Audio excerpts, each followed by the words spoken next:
মানুষ মারা গেলে সব আমল বন্ধ হয়ে যাবে। মানুষ মারা গেলে কি হবে ভাই? এই যে এত ফুটানি বাহাদুরি শেষ, মুহূর্তেই শেষ। আল্লাহ মাফ করুক আমাদেরকে। মানুষ মারা গেলে সব আমল বন্ধ হয়ে যায়, শুধুমাত্র 3টা রাস্তা খোলা থাকে। কটা ভাই? একটা বলা হচ্ছে সদকায়ে জারিয়া। একটা কি?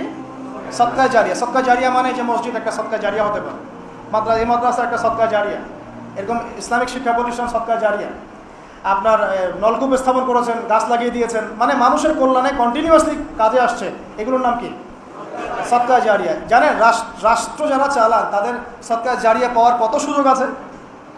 মনে করেন রাষ্ট্রের একজন প্রেসিডেন্ট, তিনি যদি 100টা হসপিটাল করে দেন আল্লাহর সন্তুষ্টির জন্য, কবরে গেলে এই 100টা হসপিটালে যত মানুষ চিকিৎসা নেবে সব নেকি তিনি পাবেন। লাভ না? যত রাস্তাঘাট করা হয়েছে এগুলো যদি আল্লাহকে সন্তুষ্ট করার জন্য করা হয়, মানুষকে সন্তুষ্ট করার জন্য না, আল্লাহকে সন্তুষ্ট করার জন্য এগুলো করা হয়, এই নিয়াত ঠিক থাকে, মৃত্যুর পরেও কবরের মধ্যে এই মানুষ চলাচল করছে, রাস্তাঘাটে নেকি পাবেন ইনশাআল্লাহ। ব্রিজ পার হচ্ছে নেকি পাবেন ইনশাআল্লাহ। কালভার্ট ইউজ করছে নেকি পাবেন ইনশাআল্লাহ। সদকায়ে জারিয়া মানে কি? সমাজ কল্যাণমূলক, জনকল্যাণমূলক কাজ, যে কাজ কি হয়? চলতে থাকে, অনবরত চলতে থাকে। তো আল্লাহ পাক আমাদেরকে সদকায়ে জারিয়ামূলক কাজ করার তৌফিক দান করুন। এখন বলেন, শিক্ষা প্রতিষ্ঠান সদকায়ে জারিয়ামূলক কাজ কিনা? জারিয়ামূলক কাজ কিনা? এটা যদি টিকে থাকে এবং এখানে যদি শত শত মানুষ পড়াশোনা করতে থাকে, এই নেকিটাকে পাবেন যারা এটার উদ্যোগ নিয়েছে, প্রতিষ্ঠাতা, তারা পাবেন ইনশাআল্লাহ, শিক্ষকরা পাবেন ইনশাআল্লাহ। আল্লাহ পাক তৌফিক দান করুন।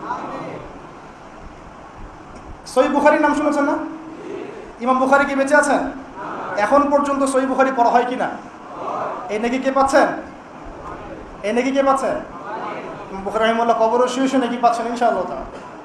এরকম কিছু কাজ করে যায়, আল্লাহ পাক তৌফিক দান করুন। 2 নাম্বার হচ্ছে সৎ সন্তান। 2 নাম্বার কি ভাই? সৎ সন্তান।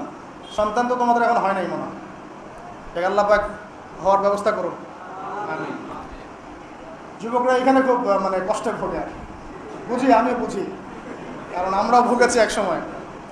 হ্যাঁ, 8-10টা বিয়ের প্রস্তাব দিয়েছি, মানুষ গ্রহণ করে নাই। হ্যাঁ, কারণ হচ্ছে আমার টাকা পয়সা ছিল না, বাড়ি নাই, টাকা নাই, কিছু নাই, তোমার সাথে বিয়ে শাদী দিয়ে কী হবে, আমার ভবিষ্যৎ খারাপ করবো নাকি? এখন লাইন ধরে করে কি করে এখন? ওই জন্য একদিন বলেছি আপনাদেরকে, মানুষের অবস্থানকেই ভালোবাসে। এটা সত্য কথা। আপনার অবস্থান যদি এখন ভালো হয় না, দেখবেন আপনার পিছনে মেয়ের বাপের অভাব নাই। আর আপনার তো এখন চাকরি বাকরি নাই, জমি জমা নাই, হ্যাঁ, আপনার টাকা পয়সা কম, আপনি দৌড়ান মানুষের পিছনে, আপনাকে পাত্তা দিবে না। দুনিয়া খুব খারাপ। এই জন্য ভাই, দুনিয়ার দাস হবেন না, আল্লাহর দাস হয়ে যান। দুনিয়ার পিছনে ছোটেন না। আল্লাহ আপনাকে দুনিয়া পায়ের সামনে এনে দিবে ইনশাআল্লাহ। আপনি আল্লাহর হয়ে যান, দুনিয়া আল্লাহ পাক আপনাকে পায়ের সামনে এনে দিবে ইনশাআল্লাহ। তখন দুনিয়ার প্রতি আপনার মোহ কাজ করবে না। সিরিয়াসলি বলছি, মোহ কাজ করবে না। আল্লাহ আমাদেরকে সবাইকে পরকালের স্বার্থে কাজ করার তৌফিক দান করুন। সৎ সন্তান একটা নেককার জিনিস। কেন? কারণ পিতামাতার মৃত্যুর পর তারা দোয়া করতে থাকে, তারা সেই পিতামাতার লেগেসি বহন করে। এখন আমাদের সন্তানদেরকে সৎ বানানোর জন্য শিক্ষা প্রতিষ্ঠান কাজে দিবে কিনা? তাহলে দুটো মিলল কিনা? আচ্ছা, 3 নাম্বার হচ্ছে এমন জ্ঞান যা মানুষের উপকারে আসে। এমন জ্ঞান যা মানুষের উপকারে আসে, এই দৃষ্টিকোণ থেকে শিক্ষা প্রতিষ্ঠানগুলো কাজে আসতে পারে কিনা? অতএব আমরা দোয়া করি যে ভাই যে উদ্যোগটা নিয়েছে, এই উদ্যোগটা যেন আল্লাহ পাক এই 3টা ক্ষেত্রে বাস্তবায়ন করার তৌফিক দেন।